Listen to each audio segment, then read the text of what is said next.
तो डिस्ट्रॉयर्स के बारे में मैंने आपको पहले ही बता दिया है, फिर भी यहाँ से कुछ और बातें बताना चाहेंगे आपको उसके बारे में कि ये heavily armed multi role warships होते हैं। इनका रोल क्या है? लॉन्ग रेंज स्ट्राइक के लिए इनके पास ब्रह्मोस मिसाइल भी होते हैं, बराक मिसाइल भी होते हैं, जो कि सैम है, सरफेस टू एरिया मिसाइल। इसके थ्रू एक लॉन्ग रेंज स्ट्राइक कर सकते हैं ये। और कितना रेंज है वो हम आगे डिस्कशन करेंगे इस बारे में, जब कंपेयर करेंगे इसको फ्रिगेट्स एंड कॉर्वेट से तो आपको पता चल जाएगा। फिर इनका यूज़ होता है anti submarine warfare, means submarine को ट्रैक और डिस्ट्रॉय करने में।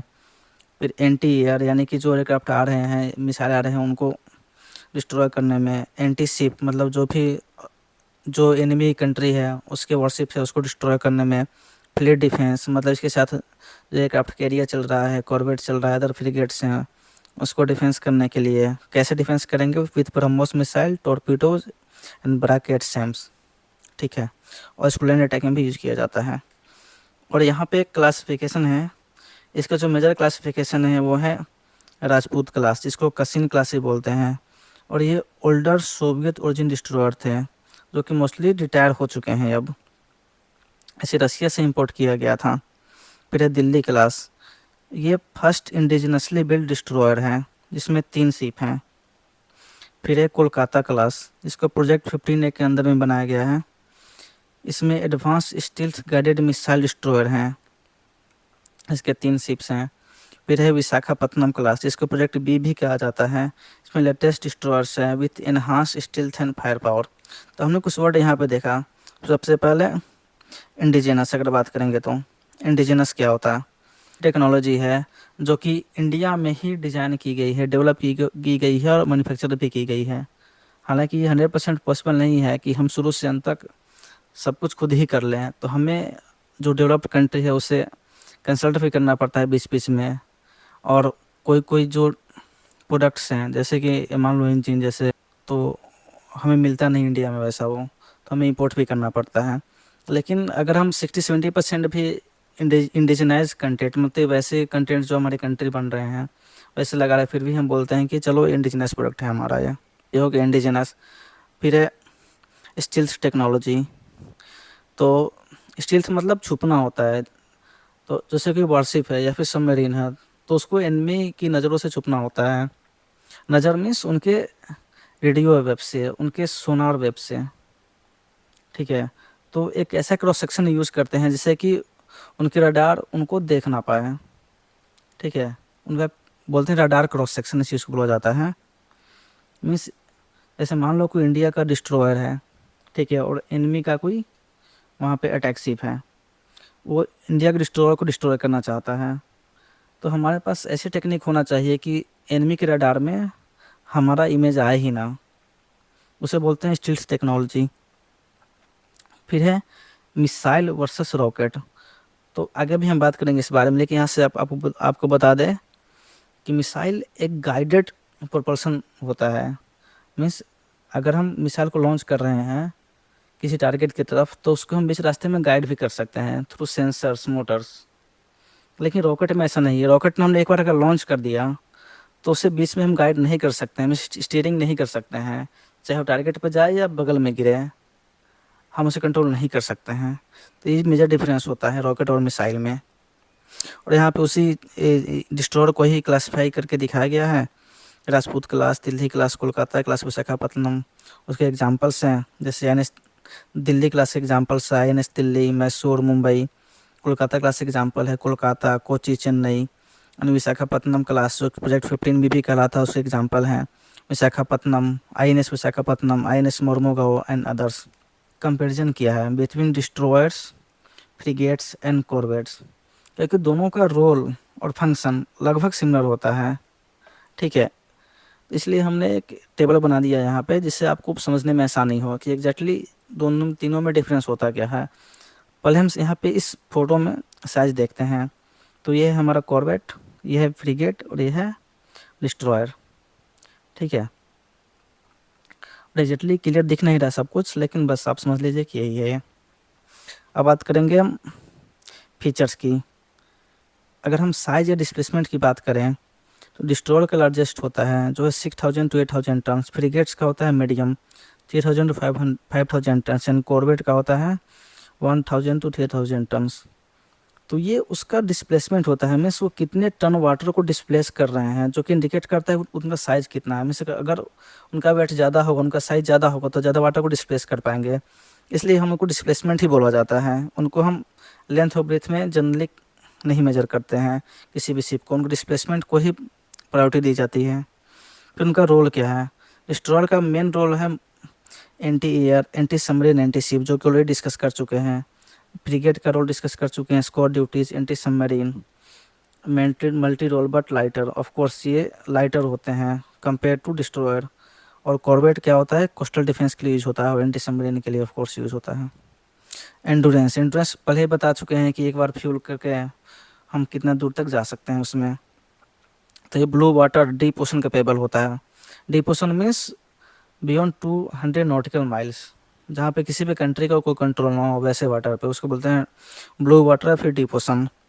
तो वहाँ के लिए कैपेबल है ये। इसका मीडियम एंड्योरेंस होता है। इट मीन्स ये कोस्टल सिक्योरिटी के लिए भी काम आते हैं और ब्लू वाटर के लिए भी काम आते हैं।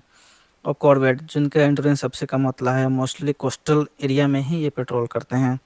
स्पीड की बात करें तो डिस्ट्रॉयर की स्पीड होती है 30+ नॉट, एक नॉट में होता है 1.85 किलोमीटर, तो आप कैलकुलेट कर सकते हैं। फ्रिगेट की स्पीड 28 to 30 होती है, मीन्स कंपेरेबल है। और कॉर्वेट की स्पीड हाई होती है शॉर्ट ड्यूरेशन के लिए, वो है 25 to 30 नॉट्स। हाई क्यों होती है? क्योंकि इसका ऑफकोर्स वेट कम होता है। वेपन्स कौन कौन से होते हैं इसमें? Heavy missiles, torpedo, advance radars, long range air defence system. इसमें मिसाइल और टॉर्पीडो का लोड बैलेंस होता है, मीन्स जितने मिसाइल होंगे लगभग उतने ही टॉर्पीडो होंगे इसमें। कॉर्वेट में क्या होता है? कॉर्वेट में लाइटर वेपन्स होते हैं, close range missile and torpedo होते हैं। मीन्स ये लोग, इनके जो मिसाइल टॉर्पीडो होते हैं ज़्यादा दूर तक ट्रेवल नहीं कर सकते, इसलिए इनको लिखा गया क्लोज रेंज। क्रू साइज मतलब कितने वहाँ पे ट्रूप्स आ सकते हैं? 250, 150, 200, सिमिलरली 180, 120। जैसे examples INS Visakhapatnam, INS Kolkata.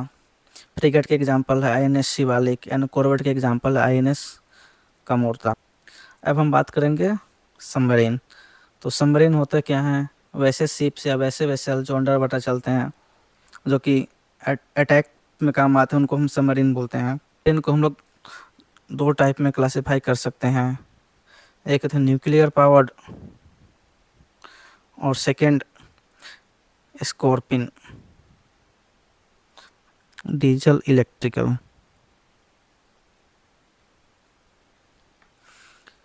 Means वैसे सबमरीन जो कि न्यूक्लियर पावर से चलते हैं उसको बोलते हैं न्यूक्लियर पावर्ड सबमरीन, और वैसे सबमरीन जो कि डीजल इंजन रन करके बैटरी चार्ज करके उससे चलते हैं उसके बोलते हैं डीजल इलेक्ट्रिकल सबमरीन। और इसका जो सबसे मेजर ग्रुप है वो है स्कॉर्पिन सबमरीन का। ठीक है, यहाँ पे हम देखेंगे न्यूक्लियर पावर सबमरीन के एग्जांपल्स।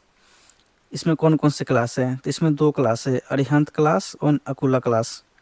अरिहंत क्लास सबमरीन को बोला जाता है SSBN, means nuclear ballistic missile submarines. इसमें हमारे पास अभी दो सबमरीन्स हैं, INS अरिहंत, INS अरिहत, जो कि सी ट्रायल फेज में है, और दो मोर है ना वो बन रहा है हमारे शिपयार्ड्स में। ठीक है, और अकुला क्लास में है SSN। अकुला क्लास को SSN ही बोला जाता है, जिसे बोलते हैं न्यूक्लियर अटैक सबमरीन। हमने रसिया से लीज किया हुआ है। इसके जो मेजर सबमरीन है वो है INS चक्र 1, चक्र 2 को रिटर्न कर दिया गया है, और चक्र 3 हमें अराउंड 2026 मिलने वाला है। ठीक है, तो इसमें आखिर डिफरेंस क्या है? आपने दो वर्ड देखा होगा, SSBN और SSN। ठीक, दोनों न्यूक्लियर पावर्ड है, लेकिन सबसे मेजर डिफरेंस ये है दोनों में कि SSBN न्यूक्लियर बैलिस्टिक मिसाइल को लॉन्च कर सकता है और ये नहीं कर सकता है। ये डिफरेंस है। मीन्स अरिहंत क्लास सबमरीन से हम न्यूक्लियर बैलिस्टिक मिसाइल को लॉन्च कर सकते हैं, लेकिन अकुला क्लास सबमरीन से SSN न्यूक्लियर अटैक सबमरीन है, लेकिन नाम में न्यूक्लियर लिखा हुआ है, लेकिन हम लोग इसे सिर्फ क्रूज मिसाइल ही लॉन्च कर सकते हैं। क्रूज मिसाइल पे हमने न्यूक्लियर टिप लगा दिया तो लॉन्च कर देंगे, लेकिन हम लोग बैलिस्टिक मिसाइल लॉन्च नहीं कर सकते हैं। तो आप पूछेंगे कि आखिर बैलिस्टिक मिसाइल, क्रूज मिसाइल होता क्या है? तो ऑफ कोर्स हमने इसको कीवर्ड में लिया हुआ है, हम आगे से डिस्कस करने वाले हैं। अब बात करेंगे अपने second classification diesel electric submarine के बारे में। तो इसका तीन मेजर क्लासेज हैं। पहला है सिंधु घोष क्लास, जिसको किलो क्लास बोला जाता है रशियन में। इसके जो मेजर सबमरीन्स हैं वो है INS Sindhu Ghosh, INS Sindhu ध्वजन, INS Sindhu रक्षक। टोटल 9 सबमरीन्स है। सेकेंड है शिशुमार क्लास, जिसको टाइप 209 बोला जाता है और जर्मन क्लास है। इसके मेजर एग्जाम्पल्स हैं INS Shishumar, INS शंकुश, INS सल्किन, INS संकुल। और इस डीजल इलेक्ट्रिक क्लास का जो सबसे मोस्ट इम्पोर्टेंट क्लास है वो है कलवारी क्लास, जिसको Pratt 75 बोला जाता है और ये एक न्यूज़ में रहता है और इसे स्कॉर्पियन क्लास भी बोला जाता है। इसके जो मेजर शिप्स है वो है INS कलवारी, INS कंधेरी, INS करंज, INS वेला, INS वगैरह, INS वगसीर। INS वगसीर को रिसेंटली इंडक्ट किया गया है। और SSBN का जो मेजर यूज है वो है स्ट्रेटेजिक डिटरेंस के लिए। और SSN और SSK, इसको SSK भी बोला जाता है, SSN और SSK। इसका यूज है एंटी सबमरीन वारफेयर और इंटेलिजेंस गैदरिंग के लिए। ठीक है, ये तो लिखा हुआ है यहाँ पे। अब आपको हम कुछ और बताते हैं जिसमें नहीं लिखा हुआ है। स्ट्रेटेजिक डिटरेंस ये क्या होता है? जैसे आपके पास न्यूक्लियर पावर्ड सबमरीन है, ठीक है, और उससे आप अगर न्यूक्लियर बैलिस्टिक मिसाइल लॉन्च कर सकते हैं, अगर ये बात एनिमी को पता है तो एनिमी आप पे अटैक करने से पहले 10 बार सोचेगा। इसे बोलते हैं स्ट्रेटेजिक डिटरेंस। मीन्स आप अटैक नहीं कर रहे हैं, फिर भी एनिमी आप पे अटैक करने से हिचकिचाएगा, वो सोचेगा कि अटैक करे कि नहीं करे। क्यों? क्योंकि हमारे पास न्यूक्लियर पावर्ड सबमरीन है और उसमें भी न्यूक्लियर कैपेबल बैलिस्टिक मिसाइल हैं। ठीक है, इसको बोलते हैं स्ट्रेटेजिक डिटरेंस। रिलेटेड कीवर्ड्स हैं वो है nuclear triad, ICBM, SLBM, strategic bombers. तो न्यूक्लियर ट्रायड होता क्या है? तो वैसी कैपेबिलिटी जिसमें हम लैंड शिप से, वाटर से, वाटर से या एयर से अगर हम न्यूक्लियर बैलिस्टिक मिसाइल लॉन्च कर दें, उसको बोलते हैं nuclear triad. It means land based, sea based and air based. अगर हम लोग न्यूक्लियर बैलिस्टिक मिसाइल लॉन्च कर सकें तो हम कहलाएंगे न्यूक्लियर ट्रायड कंट्री। तो इंडिया, चाइना, रशिया, USA ये ऐसी कंट्री है जो न्यूक्लियर ट्रायड कंट्रीज हैं। तो इसे स्ट्रेटेजिक डिटरेंस मिलता है। और इसका अलग एडवांटेज भी है, जैसे कि हम अक्सर वर्ड सुनते हैं सेकेंड स्ट्राइक कैपेबिलिटी। जैसे मान लो पाकिस्तान ने लॉन्च कर दिया हमारे न्यूक्लियर मिसाइल इन्वेंट्री के ऊपर, और हमारे लैंड बेस्ड जो भी मिसाइल्स थे, न्यूक्लियर मिसाइल्स, उसको डिस्ट्रॉय कर दिया, तो फिर भी हमारे पास अभी भी सबमरीन लॉन्च बैलिस्टिक मिसाइल्स हैं जिससे हम पाकिस्तान को डिस्ट्रॉय कर सकते हैं। हालांकि हमने नो फर्स्ट यूज पॉलिसी को अपनाया हुआ है, जिसके थ्रू हम पहले किसी भी कंट्री पर न्यूक्लियर मिसाइल का उपयोग नहीं करेंगे। लेकिन अगर कोई कंट्री हमारे ऊपर न्यूक्लियर अटैक करता है तो हम उसे इतना डैमेज करेंगे कि इंटरनेशनल कम्युनिटी के लिए वो अनएक्सेप्टेबल डैमेज हो जाएगा। तो यह है न्यूक्लियर ट्रायड।